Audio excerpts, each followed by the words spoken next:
మనందరూ తెలుసు 1990స్లో మనకి టెలికాం రెవల్యూషన్ అనేది పూర్తి స్థాయిలో వచ్చిందనమాట. భవిష్యత్తులో అంటే ఇప్పటి వరకు కూడా మనం ఎలక్ట్రానిక్స్ మీద ఎక్కువ ఆధారపడ్డాం.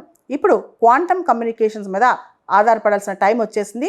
వాటి మీదే భవిష్యత్ టెక్నాలజీస్ అన్నీ కూడా ఆధారపడతాయి. దాంతో మనం ఫ్యూచర్ కోసం ఇన్వెస్ట్మెంట్ అంతా చేస్తున్నాం అనమాట. అమరావతిలో ఈ క్వాంటమ్ టెక్ పార్క్ అనేది IBM, TCS మరియు L&T అందరూ కలిసి దీన్ని చేస్తున్నారు ఒక కొలాబరేషన్తో. ఇది ఒక కొత్త క్వాంటమ్ రెవల్యూషన్. భారతదేశంలో ఈ క్వాంటమ్ రెవల్యూషన్ అనేది ఇప్పుడు రాబోతుందని కూడా చెప్పొచ్చు అనమాట. ఒకప్పుడు మనకి IT విప్లవం ఎలా వచ్చిందో ఇప్పుడు క్వాంటమ్ రెవల్యూషన్ రాబోతుందన్నమాట. ముఖ్యంగా క్వాంటమ్ ఇంటర్నెట్ ఇవన్నీ కూడా సాధ్యమవుతాయి. ఐక్యరాజ్య సమితి వాళ్ళు ఇయర్ ఆఫ్ 2025ని ఇయర్ ఆఫ్ క్వాంటమ్ సైన్సెస్ అని చెప్పి ఆల్రెడీ ప్రకటించారనమాట. దాంతోపాటు ఇప్పటి వరకు మనం చూసిన ఇన్ఫర్మేషన్ కమ్యూనికేషన్ టెక్నాలజీలో ఎలక్ట్రోమాగ్నెటిక్ వేవ్స్ వాడతాం. ఇప్పుడు క్వాంటమ్ టెక్నాలజీ వస్తే కనుక ఫోటాన్స్ అంటే మనకు తెలుసు సబ్ అటామిక్ పార్టికల్స్ ఇవి వాడతాం అనమాట.